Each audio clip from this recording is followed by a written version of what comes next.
Welcome to latest tea with रेयत।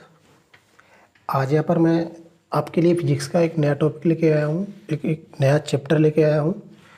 इससे पहले मैंने फिजिक्स का एक वीडियो आपके लिए डाला था, जो मैंने डाला था आपके लिए थर्मोडायनेमिक्स का। किसका डाला था मैंने? थर्मोडायनेमिक्स का। थर्मोडायनेमिक्स जो मैंने डाला था, इसको हिंदी में ऊष्मागतिकी कहते हैं। उसमें मैंने हीट की बात की थी और बहुत सारी क्वांटिटी की वहाँ पर बात की थी मैंने।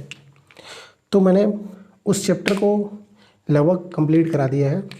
उसमें से जो कुछ थोड़ा बहुत बच रहा है आपके लिए, वो मैं आपको क्वेश्चन के अंदर करा दूंगा। जैसे लेटेंट हीट क्या होती है, इस टाइप का मैंने थोड़ा बहुत छोड़ रखा है वहाँ पर, तो मैं आपको वहाँ पर क्वेश्चन के साथ मैं कंप्लीट करा दूंगा।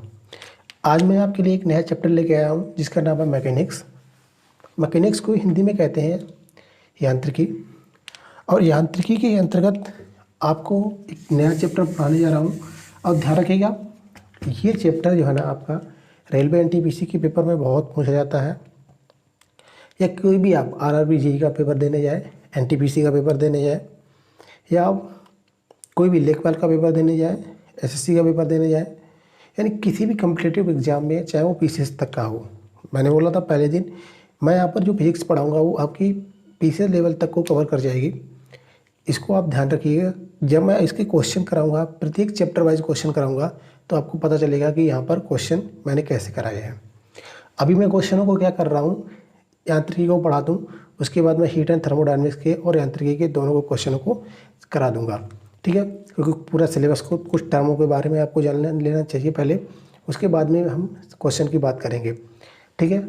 चलिए, अब देखिए, ये वाला चैप्टर यांत्रिकी आपका बहुत सारे एग्जामों में पूछा जाता है, पूछा रहा है, अब पूछेगा भी। क्योंकि इसमें जितना भी फिजिक्स का थ्योरी पोर्शन जो भी होता है एक तरीके से, वो सारा का सारा इसी में होता है।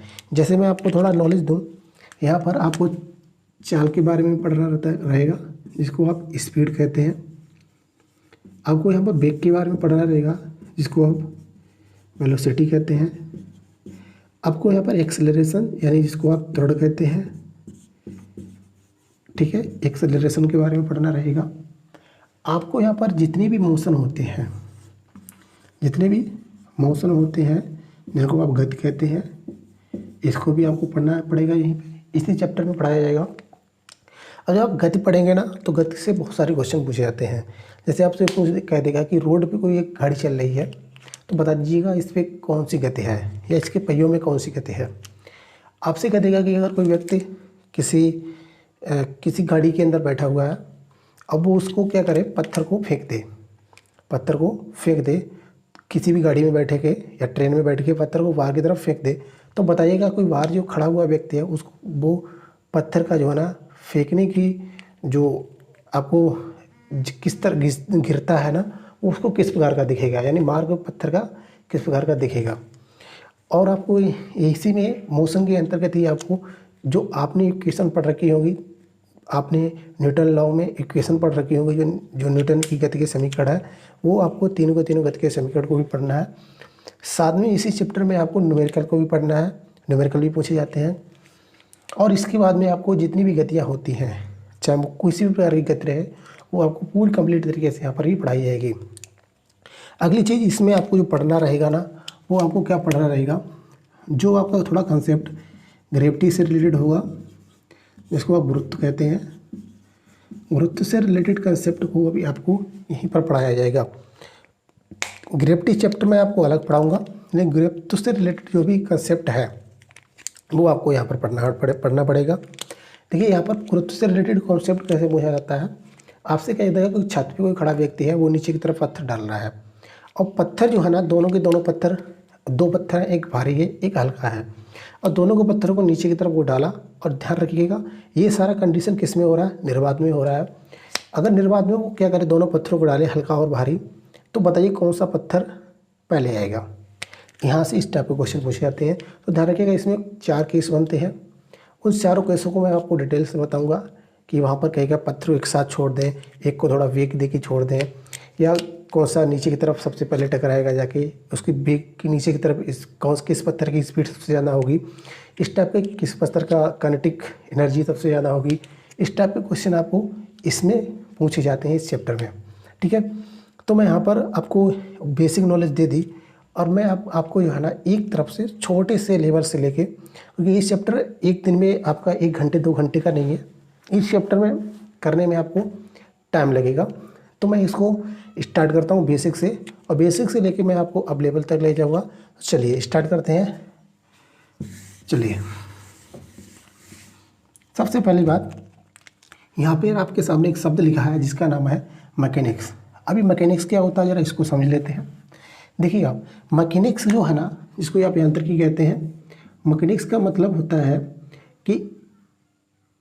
कि ऐसा इस प्रकार की स्टडी, यानी कि फिजिक्स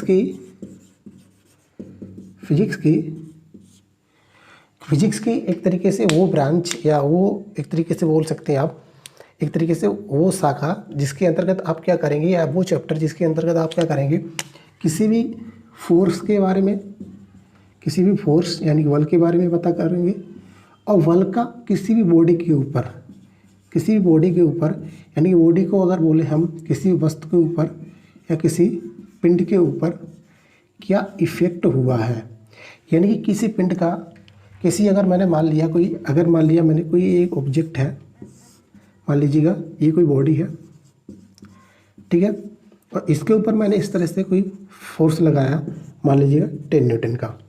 अब मैं इसको 10 न्यूटन का फोर्स लगाया ना, तो मैं इसके बारे में जो भी ऑब्जर्वेशन करूँगा ना, कि ये पत्थर आगे बढ़ेगा कि नहीं बढ़ेगा, इसमें घर्षण क्या लगेगा, या इसमें और भी कोएफिशिएंट रहते हैं अलग अलग प्रकार के, तो उन सारी चीज़ों का जो अध्ययन किया जाता है, जो स्टडी की जाती है, वो किसके अंतर की जाती है, यांत्रिकी के अंतर्गत ही की जाती है। फिर मैं बता रहा हूँ आपको, ध्यान से सुनिए।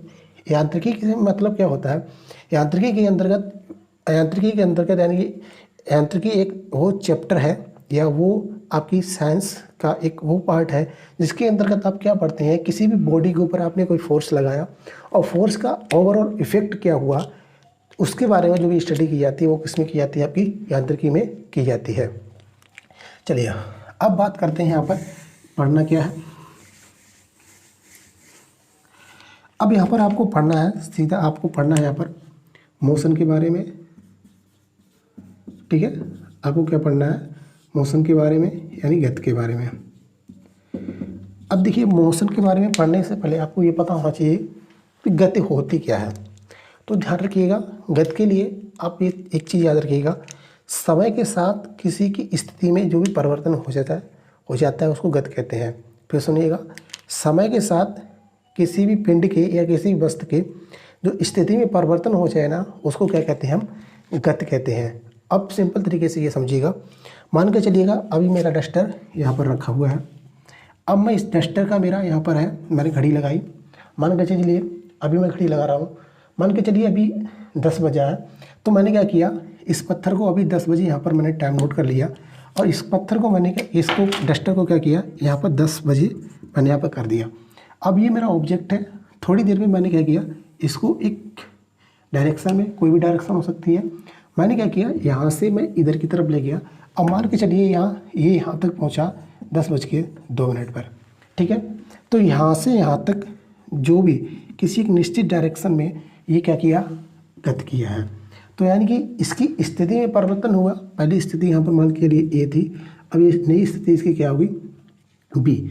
तो यहाँ से ए से अगर बी पे गया है तो इसके स्थिति में क्या हुआ, परिवर्तन हुआ है।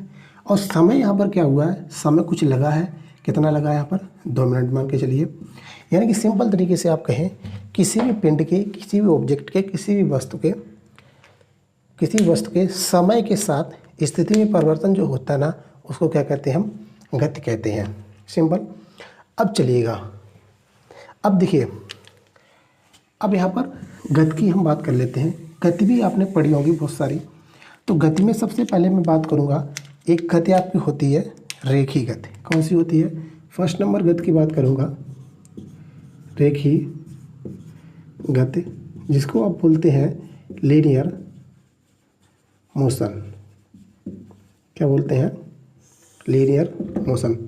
अब देखिए रेखी गति क्या होती है, सिंपल तरीके से समझिए। देखिए मान के चलिए कोई भी पिंड यहाँ पर रखा हुआ है ए पोजीशन पर, अब ये क्या करेगा, एक सीधी रेखा में इस तरह से, इस तरीके से, और किसी नेक्स्ट स्थिति बी पर पहुंच जाए। यानी कि जब भी कोई एक पिंड या कोई भी ऑब्जेक्ट एक सीधी रेखा में गति करना शुरू कर दे और वो सीधी रेखा में ही चलता चला जाए, तो वो क्या कहलाती है, इसकी एक कहलाती है आपकी रेखी गति। अब देखिए रेखी गति में आप उदाहरण देखना चाहें तो रेखी गति में आप उदाहरण देख सकते हैं। जैसे मान के चलिए कि कोई रोड पर चलती हुई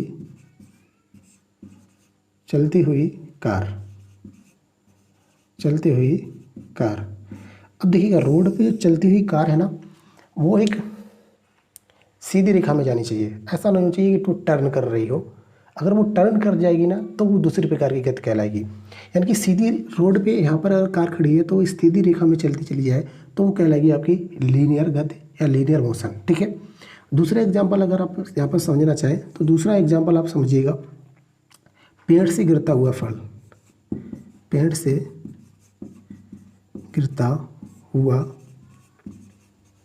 फल। अब देखिएगा कोई पेड़ है, मान के चलिए कोई पेड़ है, ये आपका पेड़ रहा, मैं थोड़ा पेड़ बता देता हूँ आपके लिए।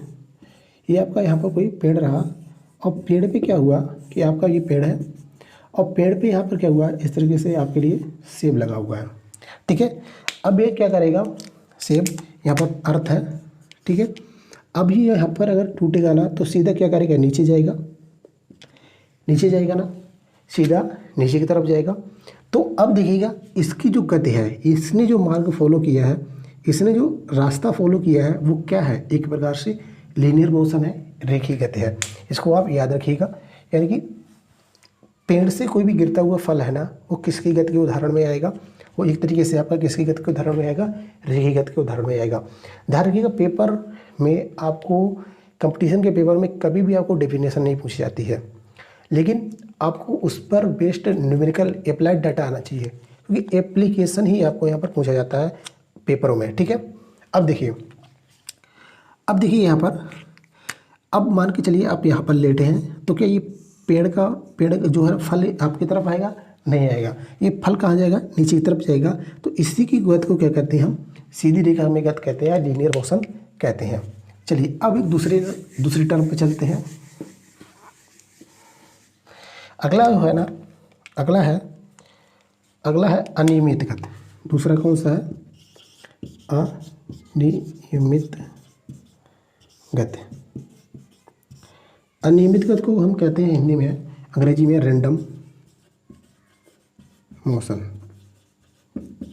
क्या बोलते हैं, रैंडम मोशन। अब देखिए अनियमित गति क्या होती है, इसको थोड़ा समझते हैं। अनियमित गति देखते हैं, अनियमित गति क्या होती है। चलिए, रैंडम मोशन का मतलब होता है एक तरीके से, जैसे आप मान के चलिए कि कोई भी गति हो रही ना, वो किसी भी दिशा में हो जाए, चारों तरफ किसी भी डायरेक्शन में हो जाए और फास्ट हो जाए, किसी भी टाइम में फास्ट हो जाए, कितनी भी तेज़ हो जाए, वो क्या कहलाएगी, आपकी अनियमित गति कहलाएगी। एग्जाम्पल के लिए मान के चलिए ये गैस का कंटेनर रखा हुआ है, किसका, गैस का, और इसके अंदर जो मॉलिक्यूल भरे हुए हैं ना, इसके अंदर जो अणु भरे हुए हैं, अब ये मॉलिक्यूल क्या करेंगे, मॉलिक्यूल जब भी गति करेंगे तो इधर भी करेगा, कोई इधर भी करेगा, इधर भी करेगा, इस तरह से जिग वे में करेंगे। तो इसकी जो गति है ना, वो किस प्रकार की गति के उदाहरण में आएगी, अनियमित गति के उदाहरण में आएगी। ठीक है। इसके बाद आप एक और एग्जांपल ले सकते हैं। जैसे आप मान के चलिए फूल पर, क्या मान के चलिए, दूसरा एग्जांपल आप मान के चलिए फूल पर मंडराता हुआ भौरा, फूल पर मंडराता हुआ भौरा। अब देखिए फूल पर जो है, मान के चलिए ये आपका कोई सुंदर सा फूल है। ठीक है। अब देखिए ये कोई सुंदर सा आपका एक फूल रखा हुआ है। अब इस फूल पे क्या होगा, कोई भौरा इस तरह से मंडरा रहा है। अब वो क्या करेगा, इधर जाएगा, इधर जाएगा, इधर जाएगा, ऊपर नीचे जाएगा, इधर जाएगा। इस प्रकार की जो भी उसकी गति होगी, यानी कि वो एक फिक्स पॉइंट पे, इस तरह से यहाँ नहीं, इस तरह से यहाँ पे भी, यहाँ पर भी, यहाँ पर भी, यहाँ पर भी, इस तरह से जो भी गति भी हो जाए, इस तरह से वो गति क्या कहलाएगी, आपकी अनियमित गति कहलाएगी। यानी कि रैंडम मोशन के अंतर्गत वो चीज़ आएगी। ठीक है। इतना आप याद रखिएगा। तो मैंने आपको बताया अभी तक लीनियर मोशन में मैंने 2 एग्जांपल दिए। लीनियर मोशन में मैंने आपको बताया रोड पर चलती हुई कार, ठीक है। दूसरा मैंने बताया पेड़ से गिरता हुआ फल। अगला मैंने अनियमित गति में आपको बताया रैंडम मोशन में कि पुल पर मंडराता हुआ फव्वारा, या फिर आप कह सकते हैं किसी भी कंटेनर में भरी हुई गैस, ठीक है। इस तरह आप याद रखिएगा। चलिए अगली बात करते हैं हम, अगली जो बात करते हैं हम तीसरे नंबर पे हम बात करते हैं एक नए टर्म की। उसको हम कहते हैं कंपन गति, ठीक है। तीसरा मेरा एग्जाम्पल कंपन गति। और कंपन गति को इंग्लिश में कहते हैं वाइब्रेटरी मोशन, ठीक है। वाइब्रेटरी मोशन, ठीक है। क्या कहते हैं? Vibratory motion. अब थोड़ा याद करिए, मैंने इसके लिए आपको कंपन के बारे में मैंने आपको कहीं बता रखा है। मैंने आपको थर्मोडायनेमिक्स का जब चैप्टर पढ़ा रहा था, तो थर्मोडायनेमिक्स चैप्टर में मैंने आपको वहाँ पर एक शब्द की बात की थी, चालन। किसी बात की थी? चालन। यानी चालन की मैंने बात की थी। उसमें आपने चालन, संवहन और एक पढ़ा था टर्म विकिरण, कंडक्शन, कन्वेक्शन एंड रेडिएशन आपने पढ़ा था। तो अब देखिए चालन में क्या होता है, मैंने आपको बताया था। चालन में जो भी अणु रहता है ना, वो क्या करता है, एक तरीके से वाइब्रेशन करता है। चालन में क्या करता है, हीट का जो ट्रांसफ़र करता है ना, वो किस तरह का करता है, वाइब्रेशन के रूप में। अब देखिए उसी मैंने बताया था, जो वाइब्रेशन जो होता है ना, उसी को कंपन गति कहते हैं। अगर आपको मैंने वहाँ पर समझाया था, तो आपको यहाँ पर आपने वीडियो देख रखा है, तो आपको ईजीली तरीके से यहाँ पर कंपन समझ में आ जाएगा। चलिए मैं आपको समझाने की कोशिश करता हूँ। अब मान के चलिए इस तरह से कोई अणु आपके बंधे हुए हैं, ठीक है। इस तरीके से कोई भी आपके अणु बंधे हुए हैं, और मैं इनको क्या कर दूँ, इनको कोई भी मैं फोर्स देना प्रारंभ कर दूँ, या फोर्स देना, या वो फोर्स का एनर्जी देना मैं इसको प्रारंभ कर दूँ। अब ये क्या करेंगे, ये एक जगह पे फिक्स है, और ये एक जगह पे फिक्स है ना, तो ये कभी भी हिल नहीं सकते। अब ये हिलेंगे नहीं, सॉरी, ये कभी भी इधर से उधर, ये यहाँ से यहाँ तक नहीं जा सकता, या यहाँ से यहाँ तक नहीं जा सकता है, यानी मोशन नहीं कर सकता। अब जब ये मोशन नहीं कर सकता, तो ये क्या कर सकता है, अपने जो है ना, जहाँ पर ये है वो क्या कर सकता है, अप और डाउन हो सकता है, लेफ्ट और राइट जा सकता है। अब जैसे ही ये क्या करेगा, इससे टकराएगा, तो अपना जो भी एनर्जी इसने लिया है वो क्या करेगा, अगले मॉलिक्यूल को दे देगा। फिर एनर्जी क्या करेगा, ये वाला इसके को दे देगा, और ये वाला क्या करेगा, इसको इधर दे देगा, ये इसको इधर दे देगा। यानी कि एक प्रकार से जो गति इस तरह जो गति होती है, और इस तरह जो गति होती है, यानी कि इस तरह और इस तरह, यानी कि इसमें और इसमें, यानी कि एक फिक्स पॉइंट के अंतर्गत इधर ऊपर नीचे जो भी गति हो जाती है, वो भी हल्की सी, वो क्या कहलाती है, आपकी कहलाती है कंपन गति, यानी वाइब्रेशन कहलाता है। उदाहरण के लिए मैंने आपको बताया कि कोई भी मॉलिक्यूल है पैक्ड है, यानी कि आप एक प्रकार से बात करें ठोसों में कहते हैं, तो ठोसों में जो जिस प्रकार का मोशन पाया जाता है, वो आपका कंपन मोशन ही पाया जाता है। अब इसको आप याद रखिए। अब देखिए कंपन मोशन में मैं आपको एक और एग्जांपल बता देता हूँ, जैसे सरल लोलक की गति। कौन से? सरल लोलक की गति। और एक और है झूले की गति। और भी एग्जांपल बन सकते हैं। अब देखिए सरल लोलक क्या होता है, यहाँ पर समझिएगा।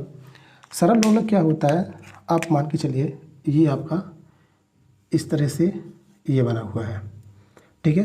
अब ये क्या करेगा, यहाँ तक जाएगा, और ये क्या करेगा, यहाँ तक आएगा, ठीक है। ये इसकी क्या है, मैक्सिमम लिमिट है, जहाँ तक ये मान के चलिए जा सकता है। अब ये इसकी मैक्सिमम लिमिट है, ठीक है। अब क्या करेगा कि इसको आपने हिलाया, यहाँ से हिलाया, अभी क्या करेगा, इधर जाएगा, और फिर क्या करेगा, वापस आएगा, फिर इधर से इधर जाएगा। यानी कि एक फिक्स पॉइंट है जिसको वो क्या करेगा, बार बार दोहराता रहेगा, इस तरह से, इस तरह से, इस तरह से। तो ये क्या कहलाएगी, आपकी एक तरीके से कंपन गति कहलाएगी। इसको आप याद रखिएगा। इसके बाद मैंने आपको एक और एग्जांपल दिया, झूली गति, यानी झूले की गति। और झूले में भी क्या होता है, मान के चलिए झूला आपका ये है, आपने इस तरह से लिया तो ये क्या करेगा, ऐसे जाएगा, ऐसे जाएगा, बिल्कुल सरल लोलक की तरह ऐसे जाएगा, ऐसे जाएगा, ठीक है। यानी कि एक फिक्स पॉइंट को क्या करेगा, दोहराएगा। वही मैं आपको बता रहा था, ठोस में भी जब एनर्जी का ट्रांसफर होता है तो एक फिक्स पॉइंट पे वो क्या करता है, टिका रहता है और वाइब्रेट होता रहता है, इस तरह इस तरह से, इस तरह से, अप डाउन, ठीक है, इधर इधर, ऊपर नीचे, और अपने उसी पोजीशन पे वापस आ जाता है। एनर्जी ली, भागा, फिर एनर्जी ली, भागा, फिर एनर्जी ली, भागा। तो इस प्रकार की जो भी गति हो जाती है ना, वो क्या कहलाती है, कंपन कहलाती है आपकी, इस तरह से, ठीक है। चलिए अगली मैं टर्म से आपको मिलाता हूँ। अगला जो टर्म है आपका वो है, अगला जो टर्म है वो आपका है वृत्तिगत, या जिसको आप बोल देते हैं सर्कुलर मोशन, ठीक है। वृत्तिगत या जिसको आप बोलते हैं सर्कुलर मोशन। अब वृत्तिगत या सर्कुलर मोशन क्या होता है, जरा इसको समझते हैं, पहले देखते हैं यहाँ तक। अब देखिएगा वृत्तिगत या सर्कुलर मोशन क्या होता है। देखिए सर्कुलर मोशन में आपको एक चीज़ दिख रही होगी, अगर आप काट के देखें तो सर्कुलर मोशन में क्या है, मोशन तो अलग, और इसमें क्या है, क्या जुड़ा हुआ है आगे, सर्कल, और सर्कल को क्या कहते हैं हम, वृत्त, ठीक है। और गति यानी कि ऐसी गति जो क्या करेगी, एक वृत्त में हो, ठीक है। मान के चलिए ये आपका वृत्त है, और इस वृत्त में क्या करेगा, इस वृत्त में जो भी गति होगी, इस वृत्त में कोई पॉइंट होगा इसका, ठीक है। अब वृत्त में, इस वृत्त में जो भी गति होगी, यहाँ से यहाँ, यहाँ से यहाँ, यहाँ से यहाँ, यह भी जो भी गति होगी ना, वो क्या कहलाएगी, आपकी वृत्तिगत कहलाएगी, ठीक है। इसको आप याद रखिएगा। जैसे आप मान के चलिए उदाहरण के लिए लट्टू की गति हो जाती है, आप मान के चलिए उदाहरण के लिए लट्टू की गति, और दूसरा आप मान के चलिए लट्टू गति हो गया, और दूसरा एग्जांपल मान के चलिए पृथ्वी की गति, ठीक है। पृथ्वी की गति किसके अंतर्गत उदाहरण आ जाएंगे, आपके ये वृत्तिगत के अंतर्गत आ जाएंगे, ठीक है। अब इसमें क्या है, वृत्तिगत में आपको, अभी आपको मैंने वृत्तिगत के बारे में सिर्फ बताया, यानी कि ऐसा ऑब्जेक्ट या ऐसा पिंड जो एक वृत्त में चक्कर लगा दे, वो क्या कहलाता है, वृत्तिगत कहलाता है। एक वृत्त में घूमे वो आपका वृत्तिगत कहलाता है। लेकिन वृत्तिगत के बारे में आपको मैं अलग से अभी डिटेल में इसमें इसी चैप्टर में मैं पढ़ाऊँगा, जिसमें आपको पूछा जाएगा कि त्वरण में परिवर्तन होगा कि नहीं होगा, बहुत सारी क्वांटिटी में एक्सेलरेशन, जो भी क्वांटिटी है ना, उसके बारे में डिटेल से डिस्कशन अभी किया जाएगा। पहले मैं आपको गति के बारे में इंट्रोड्यूस करा रहा हूँ। चलिए अगली गति हम पढ़ते हैं। अगली गति पढ़ते हैं एक समान वृत्तिगत। क्या है, एक समान वृत्तिगत, यानी कि यूनिफॉर्म सर्कुलर मोशन। अब ध्यान रखिएगा, ये कोई एक नई अलग प्रकार की गति नहीं है, ये कोई अलग प्रकार से गति नहीं है। ये भी क्या होगी, एक सर्कल में ही होने वाली है, एक वृत्त में ही होने वाली है। लेकिन अंतर क्या होगा, सिर्फ यहाँ पर लिखा रहा है यूनिफॉर्म, ठीक है। यूनिफॉर्म, यूनिफॉर्म का मतलब ये नहीं है कि ड्रेस, ठीक है। यूनिफॉर्म का मतलब ये नहीं है कि ड्रेस, समझ रहे हैं आप। यूनिफॉर्म का मतलब है कि जो टाइम, जिस टाइम इंटरवल में जितनी भी डिस्टेंस पहले कवर किया था, उतनी डिस्टेंस अगले उतनी ही टाइम इंटरवल में कवर करे। मान के चलिए 10 से 20 किलोमीटर कोई व्यक्ति जो गया ना, उसने 10 मिनट लिए, ठीक है। अगर वो 20 से 30 जाता है तो यहाँ से वो फिर से क्या करेगा, 10 मिनट ही ले, ठीक है। यानी कि ऐसा मोशन जिसमें क्या करेगा, एक फिक्स टाइम इंटरवल में जितना पहले डिस्टेंस कवर किया था, जितना पहले विस्थापन किया था, उतना ही विस्थापन अगले समय में करें। जैसे मान के चलिए मैंने आपको बताया 10, यहाँ पर वो 10 किलोमीटर यहाँ पर गया, कितने मिनट में गया, 10 मिनट में गया। और वही यहाँ पर क्या गया, 10 किलोमीटर गया और कितने मिनट में गया, 10 मिनट में गया। यानी ऐसा मोशन जो भी होगा ना, वो कौन सा मोशन कहलाएगा, यूनिफॉर्म मोशन आपका कहलाएगा, जिसको आप कहते हैं वृत्ति, जिसको आप कहते हैं एक समान गति, कहते हैं एक समान गति। अब यही एक समान गति आपका क्या हो, एक समान अगर यही गति आपकी एक वृत्त में होने लगे तो वो क्या कहलाएगा, एक समान वृत्ति गति। यानी कि अगर आप यहाँ पर हैं और यहाँ से यहाँ तक गए मान के चलिए आपने 10 किलोमीटर या 15 किलोमीटर आपने चला और आपको समय लगा 2 मिनट, ठीक है। तो आप यहाँ से 15 से जब भी 30 पे जाएंगे ना, तब भी आपको कितना मिनट लगना चाहिए? 2 मिनट ही लगना चाहिए। 30 से जब भी आप कितने पे जाएँ, 45 पे जाएँ, तब भी इसमें क्या लगना चाहिए? 2 मिनट ही लगना चाहिए। यानी कि ऐसी गति जिसमें क्या हो, टाइम इंटरवल जितना भी हो और विस्थापन भी समान आए। पहले जितना टाइम लिया था फिर टाइम उतना ले, पहले जितना विस्थापन किया था अगले मिनट में उतना ही विस्थापन करे, तो वो कहलाता है आपका यूनिफॉर्म मोशन या यूनिफॉर्म सर्कुलर मोशन, ठीक है। तो मैंने आपको अभी तक जो पढ़ाया है थोड़ा उसको ध्यान दीजिएगा, उस पर आप थोड़ा ध्यान दीजिएगा। उसको मैंने अभी तक जो आपको पढ़ाया, मैंने आपको बताया गति के बारे में, उसके बाद मैंने आपको बताया था रेखी गति के बारे में, अनियमित गति के बारे में, कंपन के बारे में, वृत्तीय गति के बारे में, और मैंने आपको बताया था यूनिफॉर्म सर्कुलर मोशन के बारे में। चलिए इसके बाद मैं आपको एक नई टर्म से मिलाता हूँ। एक नई टर्म जो है ना वो क्या कहलाती है? आपकी अनुगमन गति। अब देखिएगा यहाँ से अनुगमन गति। अनुगमन गति को इंग्लिश में क्या कहते हैं? ट्रांसलेटरी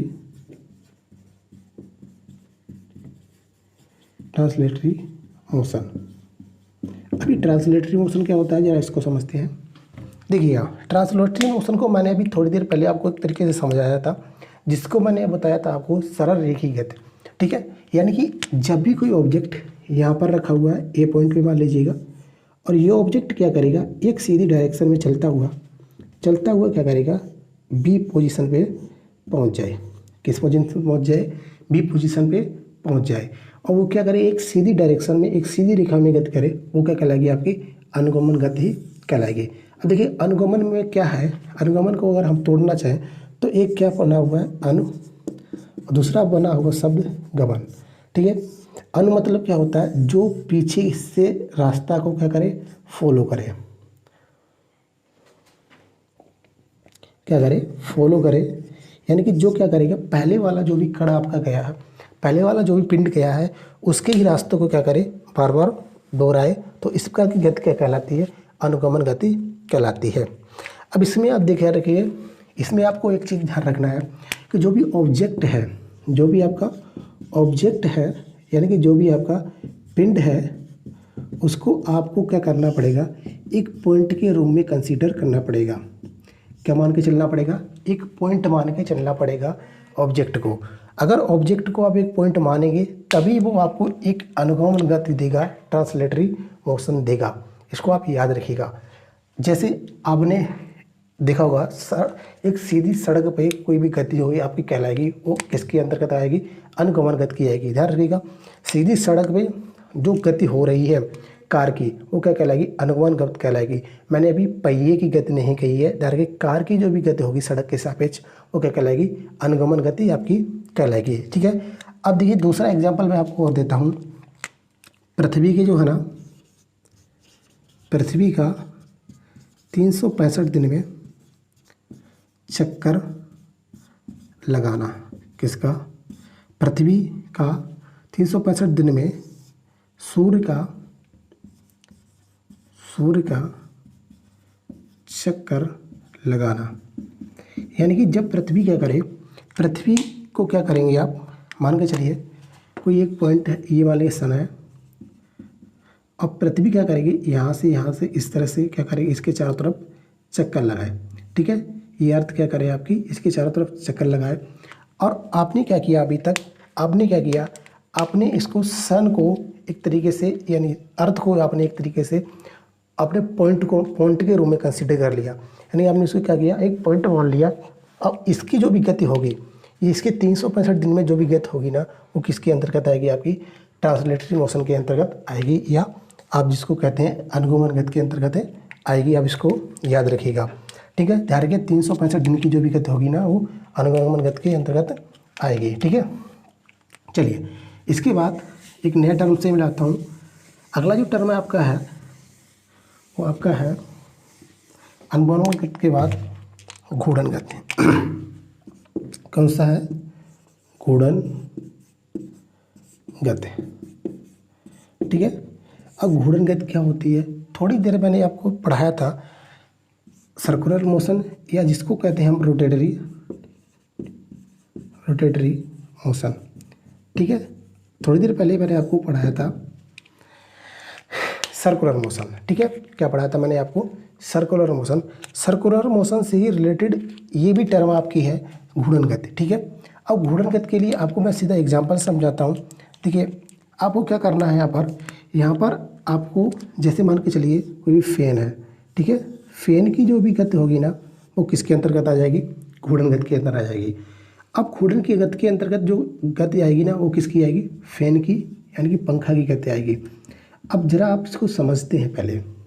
यहाँ पर फैन जो भी होगा ना वो कहीं ना कहीं फिक्स होगा, यानी कि ऑब्जेक्ट क्या है इसमें?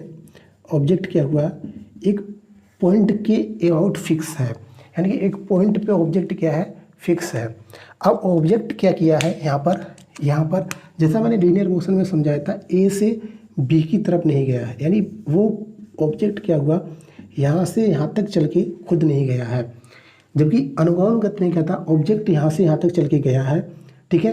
और इसमें क्या हुआ? ऑब्जेक्ट आपका यहाँ से यहाँ तक चल के नहीं गया है। ऑब्जेक्ट क्या है? ऑब्जेक्ट एक पॉइंट के अबाउट क्या है? फिक्स है। इसको आप याद रखिएगा। अब ऑब्जेक्ट जब आपका फिक्स है ना तो आप क्या करेंगे? ऑब्जेक्ट अगर आपका यहाँ पर फिक्स है तो आप क्या कर सकते हैं? आप जो है ना इसको क्या करेंगे? कभी एक पॉइंट के रूप में पॉइंट नहीं मानेंगे, यानी कि ऑब्जेक्ट को आप पॉइंट के रूप में कंसीडर यहाँ पर नहीं कर पाएंगे। जबकि आपने यहाँ गया था ऑब्जेक्ट को जो है ना पॉइंट के रूप में, अभी मैंने बताया था, कंसीडर किया था। इसको आप याद रखिएगा। अब मैं फिर से बता रहा हूँ आपको, घूर्णन गति क्या होती है, रोटेटरी मोशन क्या होता है। जैसे फैन की गति, फैन क्या हुआ? एक पॉइंट के अबाउट फिक्स है और ये क्या करेगा? इस तरह से चारों तरफ आपको घूम रहा है। अब घूम रहा है ना तो इसको क्या पॉइंट के अबाउट फिक्स है और इसको पॉइंट नहीं मानेंगे, तो इसकी जो भी गति होगी क्या कहलाएगी? आपकी अनुगमन गति कहलाएगी, ठीक है। अब इसमें आप उदाहरण दे सकते हैं। देखिए इसमें आप उदाहरण एक और दे सकते हैं। दूसरा उदाहरण आप मान के चलिए, पृथ्वी का अपने अक्ष पर, अपने अक्ष या एक्सिस पर, अपने अक्ष पर 24 घंटे में घूमना, ठीक है। पृथ्वी का अपने अक्ष पर 24 घंटे में घूमना, ठीक है। ये आपका क्या कहलाएगा? अनुगमन घूर्णन गति कहलाएगा, ठीक है। वहाँ पर मैंने आपका बताया था पूरा एक 365 दिन में जो भी चक्कर लगा ले, एक साल में जो भी चक्कर लगा ले, वो आप किसके अंतर्गत आएगा? अनुगमन गति के अंदर आएगा। लेकिन यहाँ पर क्या करेगा? अपने एक्सिस के ऊपर एक पूर्ण चक्कर लगा ले 24 घंटे में, तो इस प्रकार की गति आपकी किसके अंतर्गत आएगी? घूर्णन गति के अंतर्गत आएगी, रोटेटरी मोशन के अंतर्गत आएगी। क्यों आएगी? जरा समझते हैं इस चीज़ को भी। देखिए ध्यान रखिएगा, ऑब्जेक्ट क्या यहाँ पर क्या है? एक फिक्स है। और ऑब्जेक्ट क्या कर रहा है? यहाँ पर फिक्स है। वो ऑब्जेक्ट फिक्स है ना, तो यहाँ पर पहले वाली कंडीशन में क्या था? देखिए पहले वाली कंडीशन में क्या था कि पृथ्वी जो है ना आपकी यहाँ गई, इस तरह से जा रही है। जबकि यहाँ इस वाले सेकेंड वाले कंडीशन में क्या है? ऑब्जेक्ट आपका, पृथ्वी आपकी फिक्स है। अब वो क्या करे? अपने एक ही पॉइंट के ऊपर इस तरह से रोटेट कर रही है, यानी कि वो क्या करेगी? एक ही पॉइंट के ऊपर, मान के चलिए अर्थ है और एक ही पॉइंट के ऊपर यहाँ पर क्या कर रही है? इस तरह से रोटेट कर रही है, यानी जैसे फैन की तरह है। फैन मान लीजिएगा ये लगा हुआ है, फैन क्या करेगा? इस तरह से यहाँ पर हिंज है, फिक्स है और इस तरह से घूमता रहता है, आपको हवा देता रहता है। उसी प्रकार से क्या है? पृथ्वी अपने क्या है?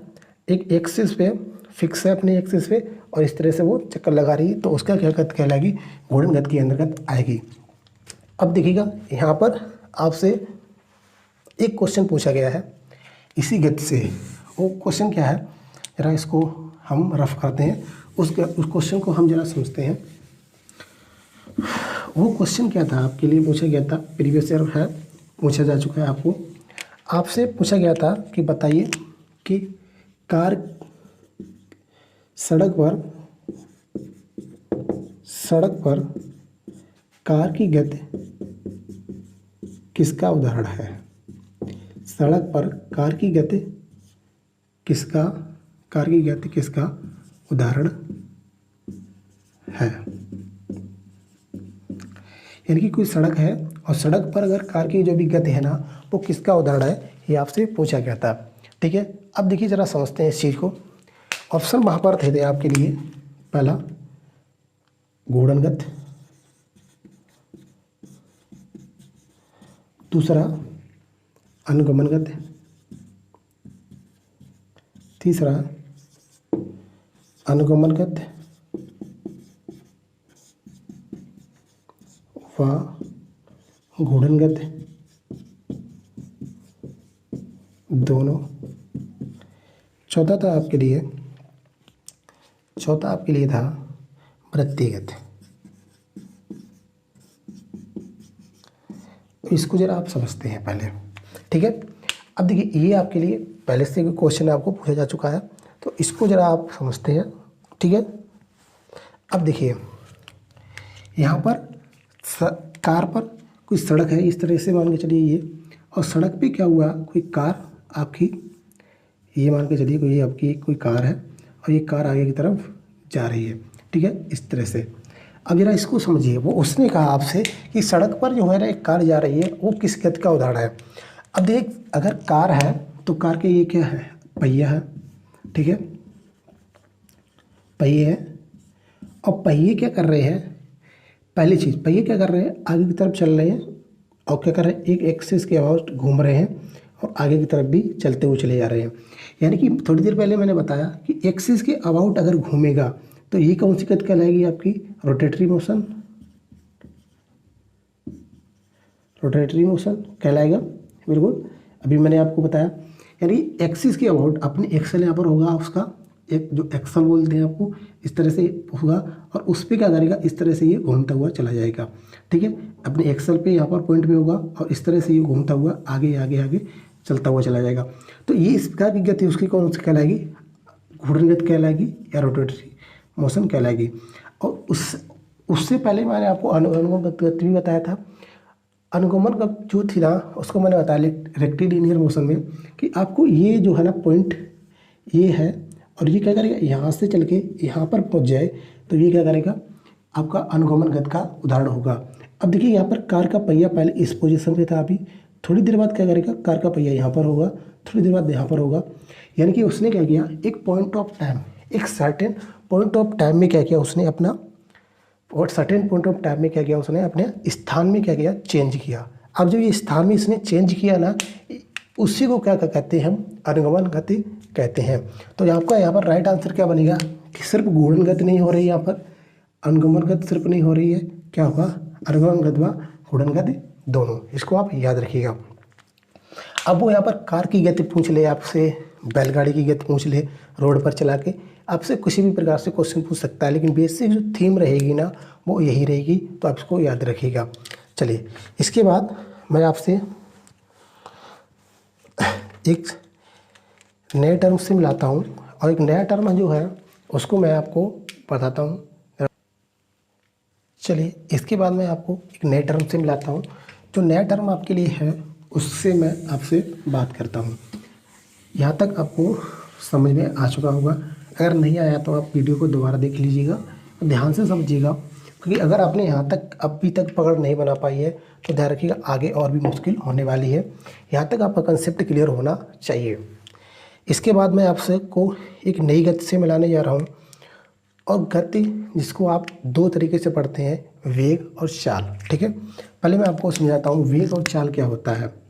पहले मैं समझाता हूँ आपको चाल, जिसको आप कहते हैं स्पीड। क्या कहते हैं, स्पीड। ठीक है, और अगला टर्म आपके लिए है वेग, जिसको आप कहते हैं वेलोसिटी। ठीक है, अब जरा समझिएगा, जो चाल होती है ना, चाल में आप याद रखिएगा ये एक आपकी अदिश राशि है। कैसी राशि, आपकी अदिश राशि है, जिसको आप कहते हैं स्केलर, यूनिट या स्केलर क्वांटिटी। ठीक है, और इसको याद रखिएगा, इसमें सिर्फ क्या होता है, परिमाण होता है, यानी कि इसमें क्या होता है, मैग्नीट्यूड होता है, सिर्फ इसमें मैग्नीट्यूड होता है, लेकिन इसमें डायरेक्शन नहीं होती है। अब अदिश है तो मैग्नीट्यूड होगा, ठीक है, लेकिन डायरेक्शन नहीं होगी, इसको आप याद रखिएगा। अब चलिए यहाँ पर अगले टर्म से जो आपको है, अभी वेग से मिलाता हूँ पहले। ये एक आपकी कैसी राशि है, सदिश राशि है। अगर ये सदिश राशि है तो इंग्लिश में इसको कहते हैं वेक्टर। सदिश है तो इसके पास क्या होगा, दिशा भी होगी, यानी कि डायरेक्शन होगा इसके पास, और डायरेक्शन होने के साथ साथ इसको क्या होगा, मैग्नीट्यूड भी होगा। देखते हैं यहाँ तक आपको दिखता है कि नहीं दिखता है ज़रा, ठीक है। यानी कि यहाँ पर मैग्नीट्यूड इसके पास होगा, यानी कि परिमाण इसके पास होगा ही होगा, ठीक है। इसको आप याद रखिएगा।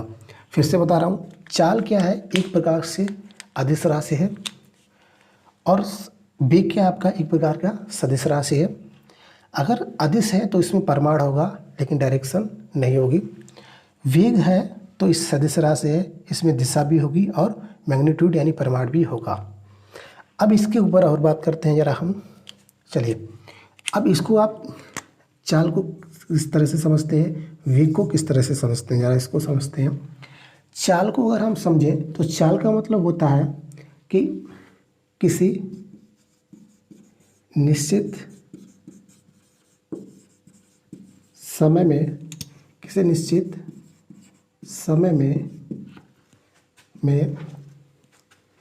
चली गई दूरी, ठीक है। किसी निश्चित समय में चली गई दूरी जो है ना आपकी कहलाती है चाल कहलाती है। अब देखिए इसको क्या करेंगे, वेग को कहते हैं एकांक समय में किसी एक निश्चित दिशा में चली गई दूरी या विस्थापन क्या कहलाएगा, आपका वेग कहलाएगा। अब जरा इसको समझिएगा, मैं आपको बता रहा हूँ। देखिए चाल क्या है, अदिश राशि है, तो यहाँ पर क्या है, कोई एक सर्टेन टाइम में किसी भी डायरेक्शन में चली गई जो भी आपकी डिस्टेंस कवर की गई है ना, एक सर्टेन टाइम में, वो क्या कहलाएगी, आपकी चाल कहलाएगी, ठीक है।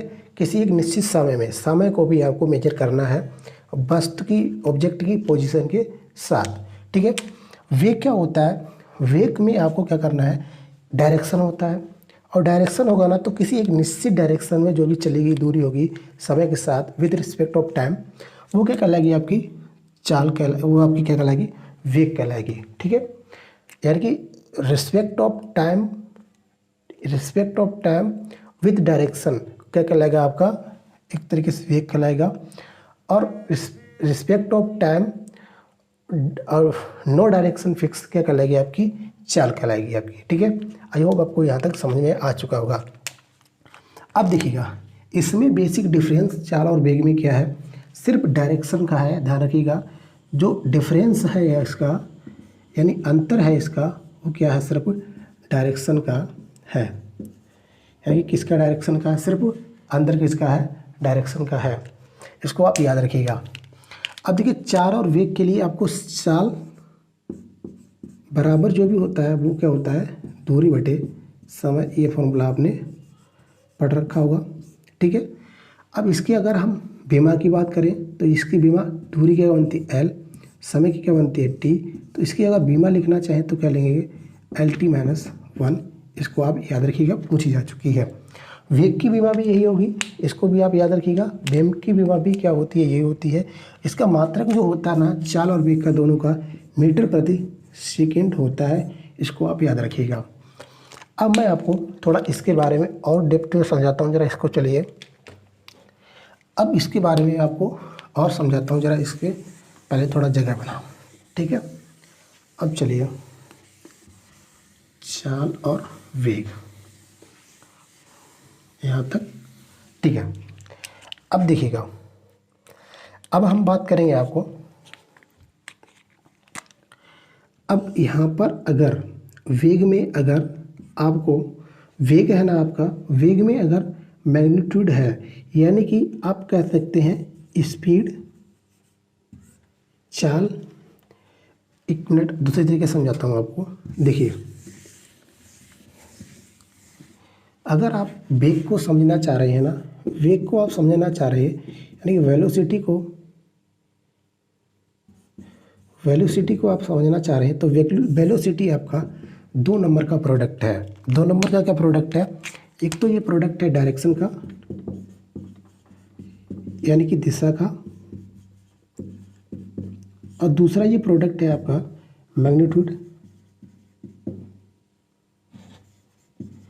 मैग्नीट्यूड का, यानी कि जिसको आप कहते हैं परिमाण। इन दोनों का एक तरीके से प्रोडक्ट है, इन दोनों का गुणनफल जो भी है ना, वो क्या कहलाता है? आपका वेग कहलाता है। इसको आप याद रखिएगा। अब देखिए, अगर इसमें डायरेक्शन ना हो, अगर आप थोड़ी देर मान के चलिए इसमें डायरेक्शन ना हो, तो डायरेक्शन के अलावा ये जो बच रहा है आपके पास, जिसमें मैग्नीट्यूड हो सिर्फ, और एक समय में दूरी चले, तो वो आपकी क्या कहलाएगी? यहाँ पर भी चाल कहलाएगी। ध्यान रखिएगा। यानी कि आप इस तरह से भी बोल सकते हैं, डायरेक्शन इनटू चाल। ये भी आपका क्या कहलाएगा? एक तरीके से वेग ही कहलाएगा। ये क्या बना आपका? जाके वेग ही बना आपका। ठीक है, इसको आप याद रखिएगा। और अब हम आपको थोड़ा और चीज़ों के बारे में बताते हैं। अब देखिए, वेग के साथ आपने एक नया शब्द पढ़ा होगा, त्वरण। ठीक है, आपने क्या पढ़ा होगा? एक नया शब्द, त्वरण। त्वरण को जरा हम आपको बताते हैं, त्वरण क्या होता है। त्वरण को बताने के लिए आपको थोड़ा बताते हैं आपको क्या होता है त्वरण। त्वरण को आपने पढ़ा होगा, समय के साथ, यानी कि समय के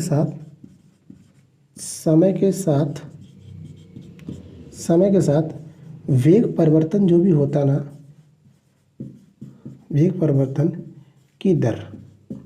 ठीक है, समय के साथ वेग परिवर्तन की जो भी दर होती है, वो आपके क्या कहलाती है? त्वरण कहलाती है। ठीक है, यानी कि आप बोले rate change of in velocity is called acceleration, यानी कि त्वरण। ठीक है,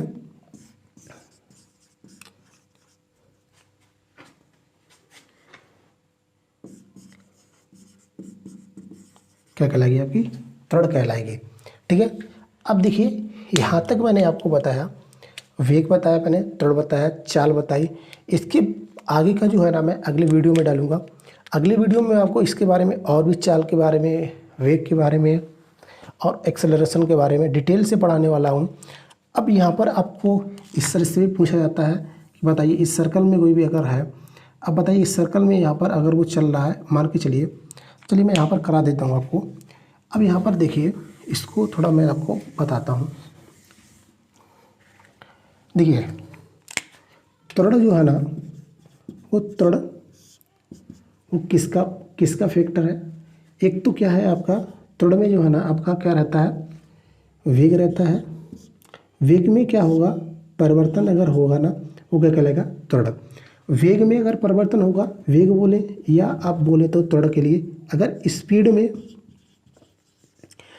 में अगर चेंज हुआ तो वेग, स्पीड में अगर चेंज हुआ तो त्वरण होगा। अगर स्पीड में चेंज नहीं हो रहा, मान के चलिए अगर डायरेक्शन में अगर चेंज हो रहा है तो त्वरण होगा।